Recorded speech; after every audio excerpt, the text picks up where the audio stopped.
Alright, it is knife time. And it's been a minute. I made a video the other day, tried to make it post, it wouldn't post for 2 days in a row. It showed like up on my feed, but when anybody else looked, it was not there. Don't know what's up with that. So I gave it a break for a couple days, yet here I am. And the knives I was gonna do, one's in transit and all this other stuff, and so I was digging through my knives, and with my latest knife fiasco that I did a few videos back about my favorite marbles knife that I had being a piece of junk, not good junk, like a junk knife, but you know. But anyways, I was going through some knives. I've been trading off and selling and getting rid of most of my marbles knives, but I found yet another orange box, and I love orange. I do. I love orange. It's one of my favorite colors. Some of my favorite gears got orange, like my Toaks, T-O-A-K-S, not a sponsor, just really good titanium kit. My Toaks titanium cup. I take one of these with me almost everywhere I go. You can cook stuff in this, boil water, all the things. You can just get a fire going and set this in it. Make sure you got a glove to grab it with real quick once it's done cooking. But yeah. Anyways, orange. I like orange. And I found this orange box, which means it's marbles. And I was like, ooh, orange. And then I got to thinking about how I was sad about my marbles turquoise bowie knife that turned out to be a sham. And another one, but I'm not even gonna get into that. But I got to thinking, well, you just have to keep something in mind when you see the marbles orange. Look at this little toy cap gun. It's nice and orange, it's bright. It's a symbol of an object that does things, but it's bright and orange and obvious that it's a toy. So that's what I keep in mind from now on when I handle a marbles. And I'll probably keep this in my collection because of, we'll say, sentimentality or whatever, because I'll tell a little story about it here in a second. So this is the marbles, the Jet Pilot Survival Knife, the MR233. And these have been quite sought after for a while. And they just dropped a new batch, so I noticed that. Someone did a video about it. And so I was like, you know what, let's take a look at that. Let's do a little bit of a story time. Now, before we get into this one, there's a couple reasons why the Air Force style survival knife, the bolt knife, has always been kind of special to me and sentimental. For one, my Uncle Fred was in the Air Force, and he was in the Korean War, and he was a combat pilot. And long story short, it's not my story to tell, he ended up behind enemy lines with only an Air Force survival knife and his 1911. And it took him weeks to get back across to a safe place. And so I did not know that. In the late 70s, early 80s, when the First Blood had come out and everybody was buying the big tube handle knives, my eldest brother got one of those, and he got one from my dad. And my dad was like, well, I'll never use this, but hey, he told me, if you ever really want to use this, you can. I was like, cool. I was hella little. I was like, thanks, Dad. But he kept it in his room, you know, in his dresser. I'd take it hiking or whatever sometimes, but then I got my own. But then my sensical brother, my middle brother, who's older than me, for our hunting and fishing and hiking and crazy adventures in life, he got from the surplus store this Vietnam era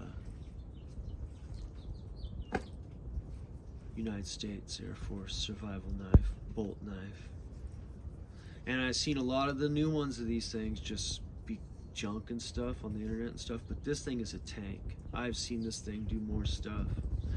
And I used to tell my brother, you need to get a big knife like this, because I had this big old hollow handle survival knife. He's like, no, dude, I do everything with this. And he did. I mean, this thing has been, you see that? It's been lashed to a stick, and it's been a spear, and it's done all the hunting duties and all the fishing duties that a knife could do. It's done rattlesnake beheading, and gutting, and skinning, and everything a knife can do. All kinds of dumb stuff, but it's been thrown. And, you know, I'm the custodian of it now. And this is like a real good piece of kit. This has been around since like, I think he got like 79 or 80, maybe. Good stuff. But we're looking at the marbles version of, because they made the original, you know, but we're looking at the modern China-made Jet Pilot survival knife. Now, this is one of those knives you can get it for under 30 bucks. And I'm telling you right now, I'd say about 65% of that under 30 bucks is the sheath. This is a very nice sheath. It is riveted. It is stitched. This sheath is lacking in no areas whatsoever, in my opinion, period. It has lashing points. It has a generous belt loop. I've never basically even hardly handled this thing. This thing has just been stinking in my collection for a while. It does come with a little whetstone. Mine still even has the plastic on it. This sheath, man, high quality. Really, it is. I'll give them that. Now, let's look at this marbles. These tricky marble boys. The MR233. This is made in China, so we can expect a little bit higher build quality than anything that would come out of foot-made Pakistan. Like the piece of junk turquoise Bowie. But this got a tink to it. That leather's probably made out of monkey tongues. The monkey that humped the bat in Wuhan. Yeah. This is a 10.5 inch overall knife. 6.12 inch blade. This is brass cross guard. Kind of rattly because I'm in the high desert, so if I slathered this thing with some Oben-Offs and a few times, and it would soak up and it would stop that, but I don't know if I'd waste some Oben-Offs on the monkey tongue. It's semi-straight. It's a marbles. Now keep in mind, even though it's orange box, I classify this as a toy. It is a dangerous toy because it does have a decent edge. I don't know if it's shaven sharp, but it's sharp enough. It's shiny, it's pretty. It's got a really groovy fuller. It's got some ridiculous saw teeth there. If you did any sawing action with this thing would be doing such a dance. You sound like that Spoon Man song within like 4 minutes. Spoon Man. I wouldn't use this for anything. If you want something that resembles a Air Force survival knife in your collection to like look at from time to time, this is cool. I wouldn't even buy a modern version of these bolt knives. I see them falling apart all over the place. I'd find an Ontario one or an older surplus one.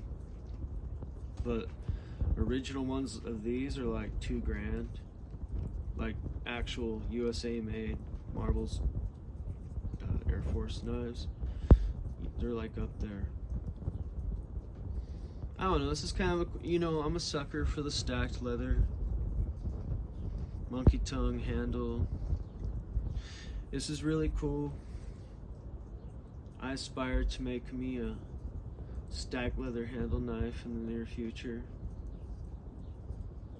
I love leather handle stacked knives. And this is a handsome little Franklin Mint type thing, put on the wall next to your Air Force beret, or I don't know, if you like made a cool airplane model, put this in a little thing with it. But it's a thing. Oh, that's a 1/8 inch thick, .125 blade stock. I'm not sure if it's stainless or not stainless. I'd imagine it's stainless. But yeah,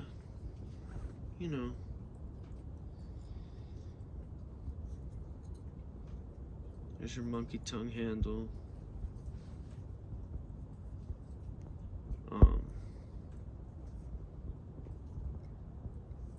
There's plastic pieces in there. Oh, a piece of brass too. It's attractive. There it is. All right. Here we are. The marbles. MR233. The Jet Pilot's Survival Knife.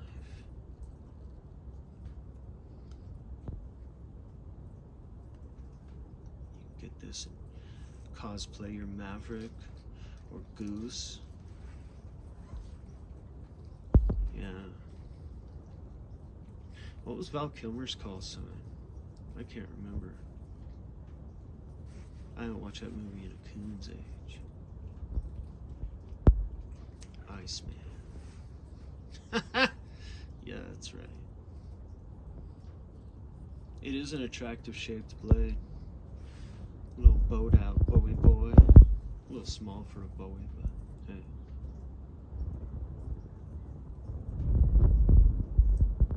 Alright, don't forget, it's Watch Your Top Knot Tuesday. Everybody be good out there. Have a wonderful day.